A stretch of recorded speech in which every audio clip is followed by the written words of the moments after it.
As you are finding your seat, I would encourage you to get out the Bible you brought with you or one that is near you where you're seated. Maybe you've got one on your phone or your tablet. That would absolutely be fantastic as well. Today we are going to be in 1 Corinthians chapter 3. 1 Corinthians chapter 3. Corinthians is a little tricky because there's a first and a second. We're going to be in first. 1 Corinthians chapter 3. If you're using a paper Bible, it's towards the back. There isn't a good reference point for it. Gospels are about 3/4 of the way through, so a little beyond the Gospels. And you will find 1 Corinthians chapter 3. So, been doing some reflecting on the goodness of God over time. And how when I first became a follower of Jesus, I had some serious misunderstandings about God. And so I thought that, the way things kind of worked in my family growing up was the way that things worked with God. So I thought that following Christ was about working hard and about kind of earning God's love. And so I kept very, very busy doing holy things, right? Very, very busy serving and praying and worshiping and all of that good stuff. And then I got called to be a pastor. And that kind of transferred over, and now, your calling is to lead God's people and your calling is to grow the church. And so I associated that with church as a business. You're supposed to grow the business. And so, it was my responsibility to make things successful. You already see this is going to be a disaster, right? You can already see that, right? It was about being the right pastor and getting the right staff and offering the right programs in the right ways at the right time. And it was about marketing and networking and inviting and connecting and, I need to make this happen and we need to make this happen. And, it's different now. The world is different and church is different now. And, it's about survival of the fittest. And, you can see that this is a problem, right? This is a problem. And the graciousness of God, at times very gently and at times like a bat on the side of the head, said, nope, it is not like this. My ways are not your ways.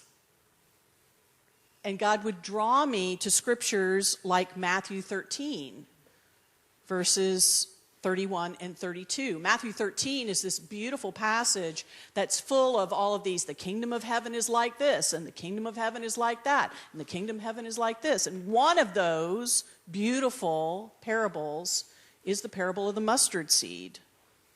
And so Jesus said, the kingdom of heaven is like a mustard seed that someone took and sowed in his field. It is the smallest of all the seeds, but when it has grown, it is the greatest of shrubs and becomes a tree, so that the birds of the air come and make nests in its branches. And so there is a part to play in this. Someone took and sowed in his field a mustard seed. Or a couple, right? And I think about it, if I were to take a pen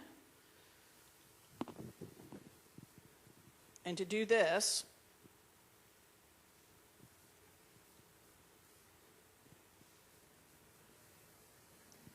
there's a little dot on my finger. That's about the size of a mustard seed, right? And there's all different kinds of mustard seeds, But something this teeny,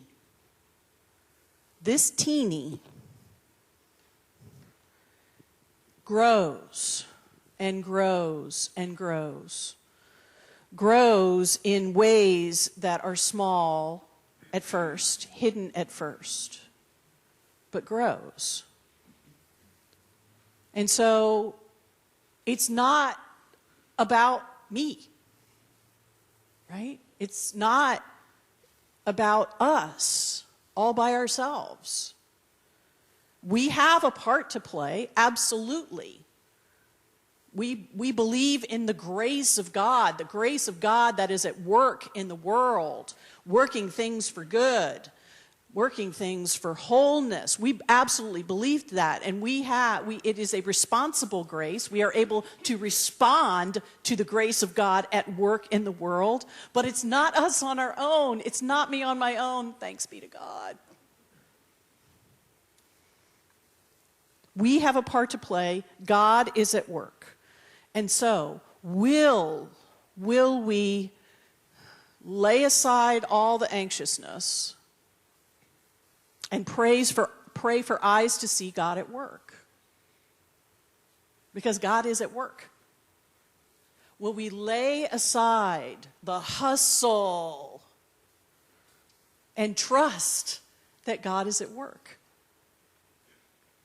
Will we lay aside our agendas to collaborate with God, who is at work? God's work is organic. Yes, it can start small, it can start hidden, grows over time in mysterious and surprising ways. And the faith is passed from person to person to person, season after season after season. God is giving, God is nurturing growth. And yes, the growth takes openness and intentionality on our part, but the growth begins with God. God is the creator of heaven and earth. God is the maker of all that is seen and unseen.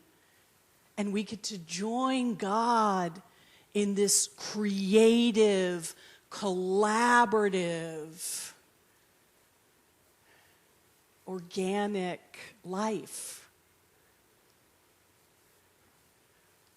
The followers of Jesus in Corinth, which we're going to read a little bit about today, they are troubled.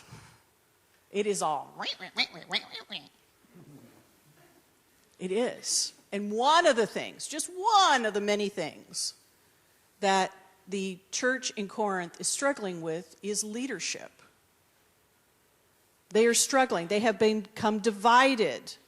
You know, some would focus on the person that was the leader in this season, and some would focus on the person that was the leader in this season, and others the leader in another season. And so Paul, in his wisdom, offers us this reminder. 1 Corinthians chapter 3, beginning at verse 5. What then is Apollos? That was one of the former leaders. What then is Paul? One of the former leaders. And the answer? Servants. Pastors are the servant of servants. Jesus said, I have come not to be served, but to serve, and to give my life as a ransom for many. What then is Apollos? What then is Paul? Servants through whom you came to believe, as the Lord assigned to each. I planted, Apollos watered, but God gave the growth. So neither the one who plants nor the one who waters is anything, but only God who gives the growth. The one who plants and the one who waters have a common purpose, and each will receive wages according to the labor of each, for we are God's servants working together. Paul planted, Apollos watered, but God gives the growth. And because God gives the growth, God gets the glory. Take a moment to remember who planted and who watered in your life of faith. Who comes to mind for you?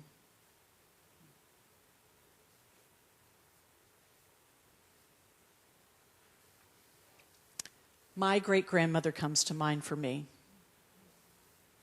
Gertrude Alberta Devane Smith, who was born in the 1890s.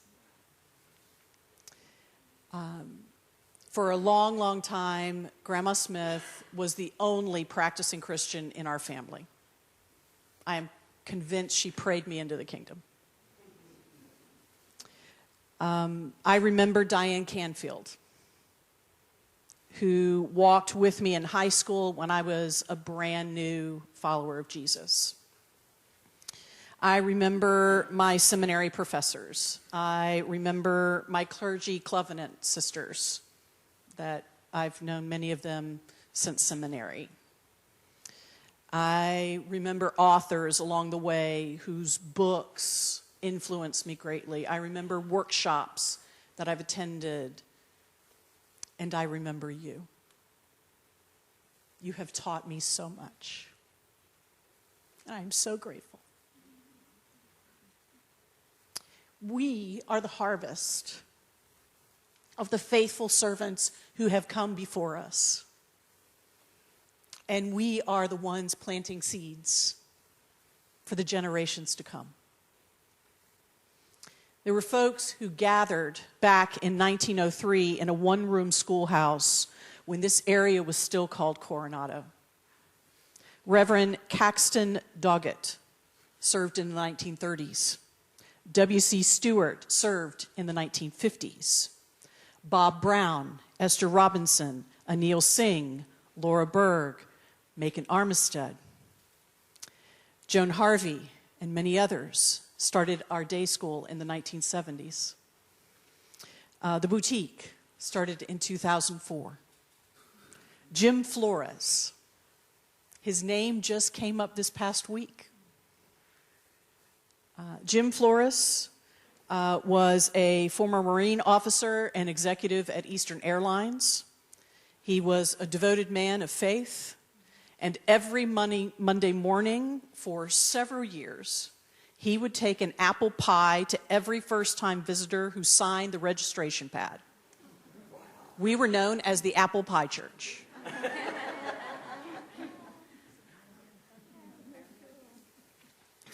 Paul planted, Apollos watered, but God gave the growth. God gives the growth, and God gets the glory. In this time, in this place, we are servants working together. We are planting. We are watering. We are tending. We are giving. We are praying. 12 sister churches in Cuba. Salud y Paz Medical Clinic. We are sending a team later this year. They're getting ready to go. Many partner ministries feeding hungry people right here in New Smyrna Beach. Thousands and thousands and thousands of dollars given in scholarships over the years, which will continue to happen. We are growing school partnerships all across our area, and we have finally completed the little tiniest people to the eldest of the teenagers. Head Start, Chisholm Elementary, New Smyrna Beach Middle School, and New Smyrna Beach High School.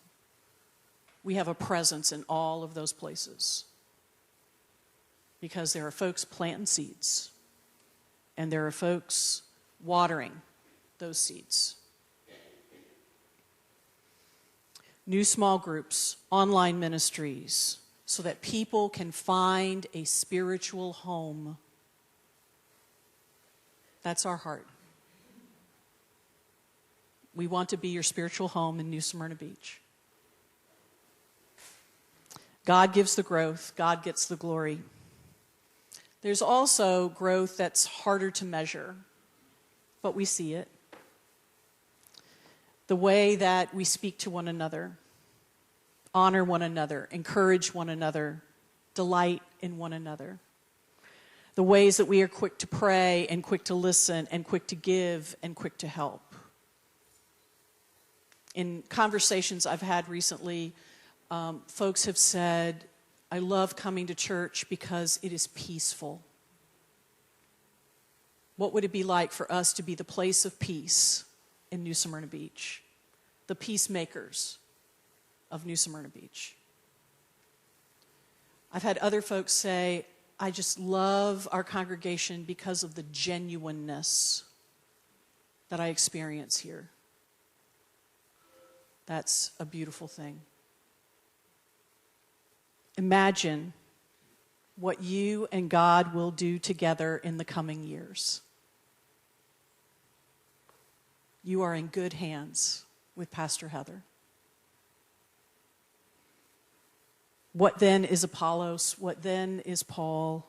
Servants through whom you came to believe, as the Lord assigned each. I planted, Apollos watered, but God gave the growth. So neither the one who plants nor the one who waters is anything, but only God who gives the growth. The one who plants and the one who waters have a common purpose, and each will receive wages according to the labor of each. For we are God's servants working together.